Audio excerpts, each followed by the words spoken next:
7,306 days later, and we're still here, a generation molded by grit and growth. Hurricane Katrina took lives, property, and a sense of security. 20 years later, it is clear the storm did not take our spirit. Despite the heavy feelings, this week has also been a time of healing and holding on to faith. WDSU reporter Jonah Gilmore takes us to the Temple Sinai along St. Charles Avenue, where a big ceremony was in place, where prayer went on for all of those impacted. All right, thank you, Jonah. And during tragedies, we usually see the best of humanity and kindness from strangers. That's what we saw after Hurricane Katrina, when many local churches opened their doors as shelters. So crowds of people marking the moment in one, as New Orleanians only know how to do, through a second line, right? WDSU reporter Elizabeth Kubel shows us how the spirit moved yesterday at Hunter's Field.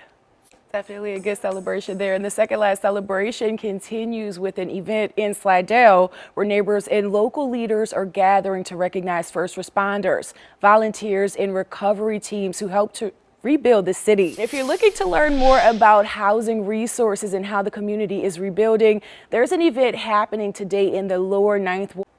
And thousands or tens of thousands of people will flock to the French Quarter for the Southern Decadence. And this year, there are new measures in place to pretty much keep investigators pushing for answers. Mayor Latoya Cantrell was at a public event this week, 2 weeks after she was accused of federal crimes. While the public wants answers on how she will lead the city following those accusations, WDSU investigative reporter Aubrey Killian spoke with the mayor and her staff.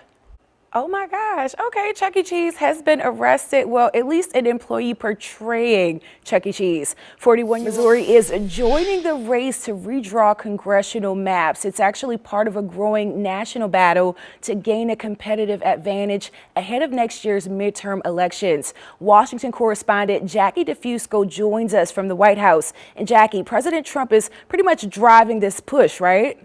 All right, thank you so much, Jackie. And Democrats would need to gain 3 more seats in next year's election to take back full control of the House.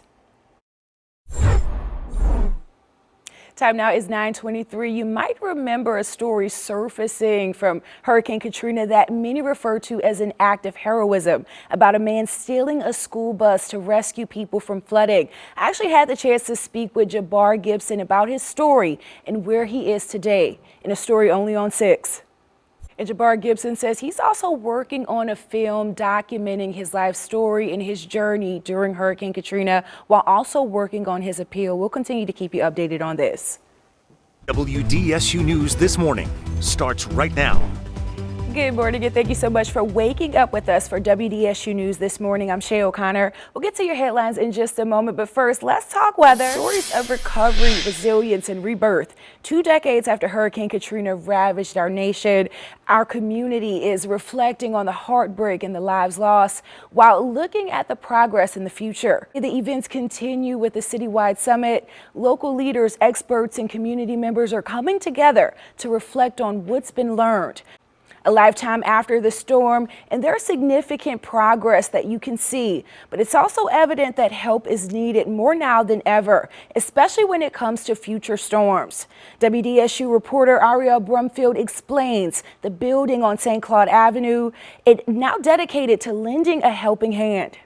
All right, thank you so much, Ariel. And directors are actually encouraging families to come to the center as early as next week to get more information on resources. And this morning, a woman is waking up behind bars after being arrested in connection to a deadly hit and run that actually killed a 6-year-old boy inside.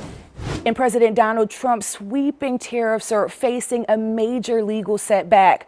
Washington correspondent Jackie DeFusco actually joins us live from the White House. And Jackie, what does this ruling from late yesterday mean?